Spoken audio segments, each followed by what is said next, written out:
Era abril de 1992, meu aniversário de 16 anos. Foi uma comemoração muito especial para mim. Ganhei muitos presentes, mas me apaixonei por um específico. Minha madrinha tinha me dado uma caixinha de música com meu nome gravado, Emily. Dentro dela havia um pingente. Fiquei muito feliz e agradecido. Lembro que na mesma hora que passei a usar aquele lindo colar, no segundo seguinte senti uma energia diferente, como se tivesse alguém atrás de mim naquele momento. Mas logo tirei isso da minha cabeça. Afinal, era meu aniversário e queria mais me divertir. Algumas semanas depois, lembro que já era tarde da noite, pois estava deitada e quase pegando no sono. Foi quando comecei a escutar a música da caixa. Levantei e fui até ela, que ficava em cima da minha penteadeira. Abri então sua tampa e fechei, e quando levantei a cabeça, vi uma menininha, atrás de mim, pelo reflexo do espelho. Fiquei paralisada de medo naquele momento. Pisquei meus olhos rapidamente e ela tinha sumido. Pensei que era uma alucinação, mas não era possível, pois o medo que senti era muito real, daqueles que te deixa frio e sem ar.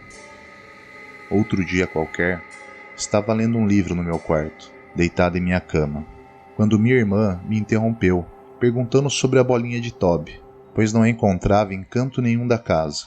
Respondi que não, pois não brincava mesmo com aquele seu cãozinho pulguento. E continuei minha leitura. Foi então que os meus olhos desviaram a atenção para algo que rolou para fora da minha cama. Sim, era a bola do cachorro. Ela simplesmente rolou sozinha para o centro do meu quarto. Fechei meu livro, saí da cama e, é claro, olhei embaixo dela. Mas não tinha nada lá. Mas o pior ainda estava por vir. Aquilo continuou. Pequenos objetos que caíam, portas que batiam. E algumas noites era possível ouvir pequenos passos pela casa.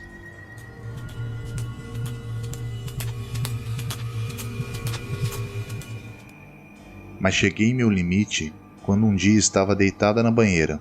Simplesmente senti meu colar sendo puxado. Cheguei a sufocar por alguns segundos. Tinha certeza que era a garotinha. Me recompus do susto, respirei fundo e decidi contar tudo para minha irmã. Mas ela apenas riu de mim e não acreditou em nada. Até os dias de hoje, ela não acredita. Fui desabafar então com minha mãe, e a única resposta que tive era de que estava vendo coisas, ficando louca. A partir dali, não contei a mais ninguém o que estava passando. Uma noite, fui me deitar e estava dormindo tranquilamente. Acordei com aquela música da caixinha de novo. E quando fui acender o abajur para me levantar, ele simplesmente acendeu sozinho. E lá estava ela, parada, bem em frente, com um sorriso perturbador. Não havia nada que eu pudesse fazer. Aquela garotinha seguia me atormentando, dia após dia, durante anos. Completei então 18 anos e conheci um cara legal, Ernesto. Estava apaixonada por ele e começamos a namorar. E depois de 10 meses de namoro, me chamou para morar com ele e sua filha. Achei que seria uma boa ideia, afinal, nos dávamos bem e adorava a filha dele. Fazia mais de um ano que estava levando uma vida normal. A garotinha tinha enfim me esquecido. Minhas primeiras semanas na casa de Ernesto foram perfeitas. Estava tudo indo bem, mas acho que tinha comemorado cedo demais. Num sábado qualquer, tive que trabalhar um pouco até mais tarde, e quando cheguei em casa, notei que ele tinha aberto algumas caixas minhas, na intenção de me agradar, mas eram caixas que não deveriam estar abertas. E sem que eu pudesse trancar a porta, não pude acreditar no que eu estava ouvindo. O som da caixinha de música, vinda de nosso quarto.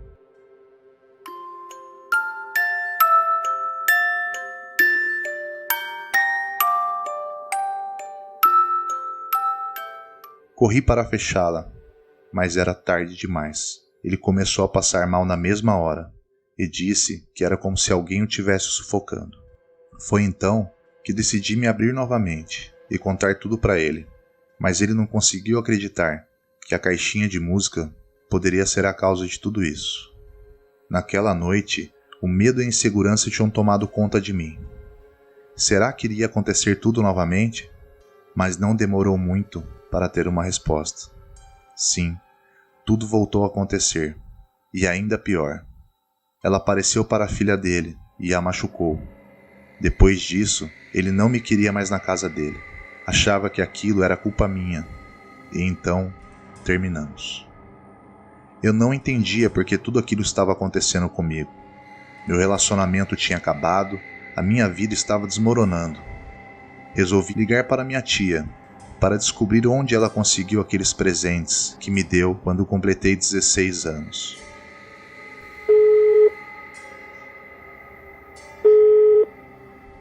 No começo, ela estava meio hesitante, mas acabou confessando que foi em uma daquelas lojas de antiquário que vendiam coisas antigas e que tinha chamado sua atenção, pois estava gravado meu nome nelas. Sabendo disso, pensei em procurar um médium, e o que ele me revelou me deixou mais perturbada do que as coisas que eu tinha passado durante aqueles longos anos. Quando cheguei lá, ele apenas ficou um tempo olhando para eles em cima da mesa, e de repente perguntou: "Quem é você? Me diga qual o seu nome?" Para minha surpresa, o nome dela era Emily. Eu não pude acreditar. Aquela caixa e aquele pingente tinham pertencido a ela. O médium então prosseguiu. Emily havia sido assassinada e jogada em um lago. Ele me disse que ela não queria me deixar. Eu não queria sentir mais a presença dela. Não queria mais vê-la. Ele então me orientou que a única forma de me livrar dela seria indo até o local onde jogaram seu corpo. Foi onde tudo aconteceu. E no mais profundo ato de desespero, foi o que fiz. Fui até o local e, sem pensar, joguei a caixa e o pingente na água. Naquele exato momento, eu tive uma sensação de alívio, como se tivesse tirado algo pesado de cima de mim.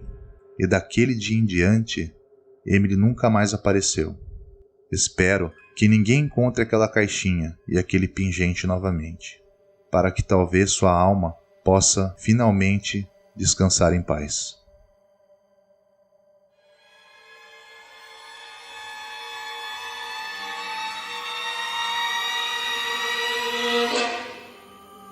Tinha acabado de concluir o ensino médio e estava muito feliz. Esperei por esse momento minha vida toda. Era filha única, então imagina só, me formar era o sonho dos meus pais. Morávamos no Rio de Janeiro. Amo minha cidade, mas infelizmente o curso que queria fazer, a maior e melhor faculdade, ficava no Paraná. Teria que me mudar para lá. Ficar longe da minha cidade e minha família era a parte ruim de estar crescendo. Meu pai era aposentado, tinha sido funcionário público a vida toda. Éramos uma família de classe média comum, mas para minha sorte, meu pai havia se programado para isso, investindo dinheiro para que eu conseguisse me formar. Eu não conseguiria morar sozinho em um apartamento, muito menos próximo à faculdade, mas poderia me formar, e isso era o que importava. E foi assim que conheci Marta, minha melhor amiga da faculdade. Vi seu anúncio no mural de recados, procurando uma aluna para dividir um apartamento. Ela morava no Paraná, mas sua cidade era muito distante, então teria que morar com alguém para dividir as despesas e concluir a faculdade.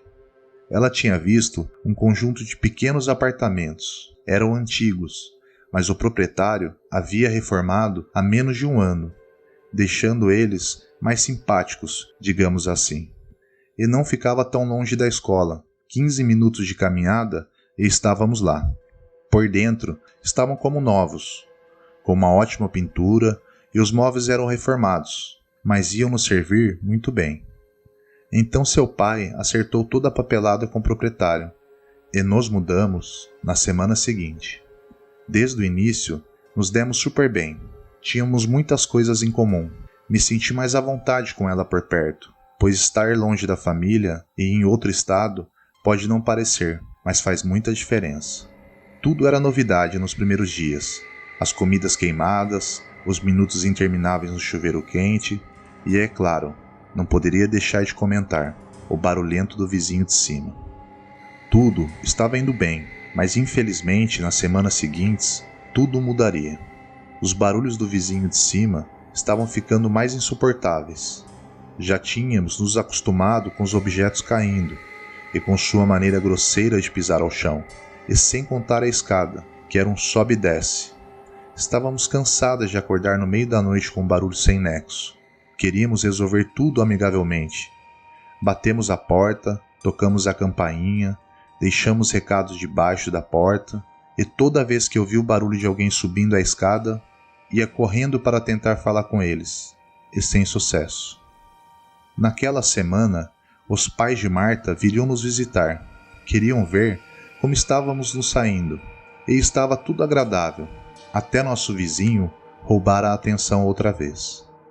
Cansadas da falta de respeito, decidimos que iríamos ligar para o proprietário, já que também não encontrávamos o síndico que alguns moradores diziam ter, mas que nunca vimos. No dia seguinte, ligamos para o proprietário, e o que ele nos disse nos deixou aterrorizadas. Foi uma mistura de confusão e medo ao mesmo tempo. Para nossa surpresa, ele disse que o apartamento estava vazio faziam 3 anos e que não havia ninguém lá. Imediatamente pensamos, como assim? Sabíamos que aquilo não era possível. Depois de todo aquele barulho que ouvimos, perguntamos sobre o síndico, pois ficamos com medo que alguém estivesse invadindo e morando lá escondido. Então ele nos disse que ele tinha simplesmente evaporado, fazia 6 meses, que nem suas coisas tinham pego, apenas foi embora no meio da noite. Disse que estava em uma viagem de negócios, que estaria por aqui em 2 semanas. E quando desligamos o telefone, ficamos olhando apenas uma para a outra, sem qualquer reação, tentando absorver tudo o que tínhamos ouvido. E depois daquela conversa estranha, nada mais foi como antes. Ouvíamos os passos se dirigindo em direção à porta da frente.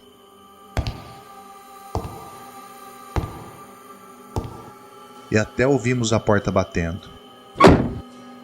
E quando íamos olhar, não havia nada. Já passávamos mais tempo juntas na faculdade. Não tínhamos mais vontade de voltar para casa. E quando voltávamos, não tinha mais aquele clima agradável. Tínhamos dificuldade para pegar no sono.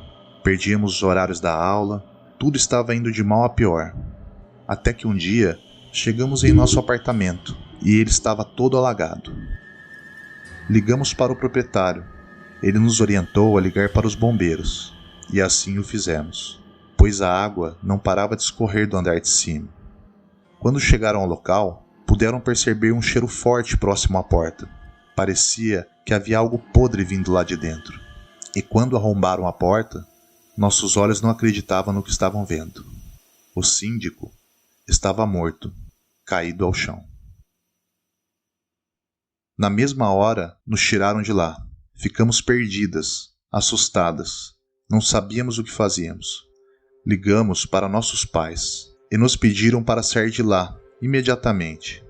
Já em casa, acompanhei as manchetes dos jornais para ver o que realmente tinha acontecido com aquele pobre homem. E todos diziam a mesma coisa, tinha sido infarto, já estava morto há aproximadamente uns 8 meses.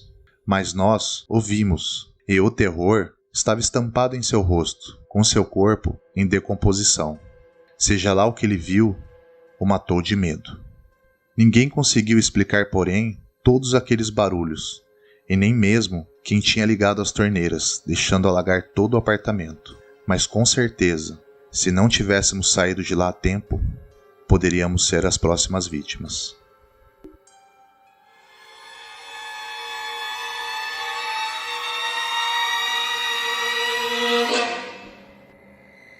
Antes de mudar para São Paulo, na década de 80, costumava visitar muito minha família e gostávamos de ficar em vários hotéis espalhados pela cidade. Lembro que uma vez ficamos um que marcou nossa vida para sempre, não pela estrutura, atendimento ou o luxo que se fazia presente, mas sim pela visita inesperada que recebemos no meio da noite. O nome vou deixar por conta de vocês, prefiro não dizer. Logo que chegamos, já encontramos dificuldade em abrir nossa porta. A chave parecia não pertencer a ela, mas depois de um pouco de esforço, conseguimos, e logo esquecemos isso. Alguns minutos depois, fui colocar minhas roupas na gaveta e organizar minha mala no armário. Chamei meu pai para andarmos um pouco pelo hotel e conhecer mais das redondezas. Mas quando fui calçar os meus sapatos, eu não os encontrei em lugar nenhum. Não era possível, pois podia jurar que tinha colocado-os no armário. Coloquei uma bermuda então e calcei meus chinelos. E saímos para passear um pouco, antes que ficasse muito tarde, pois logo serviria um jantar. Minha mãe logo se cansou, disse que voltaria ao hotel para jantar e depois iria dormir. Eu e meu pai ficamos fora até umas 11 horas. Foi quando decidimos voltar também. Eu estava muito cansado e acabei dormindo no sofá mesmo. Mas quando foi por volta de 4 e pouco da manhã, acordei com os meus pais. Eles estavam falando muito alto e fui ver o que tinha acontecido.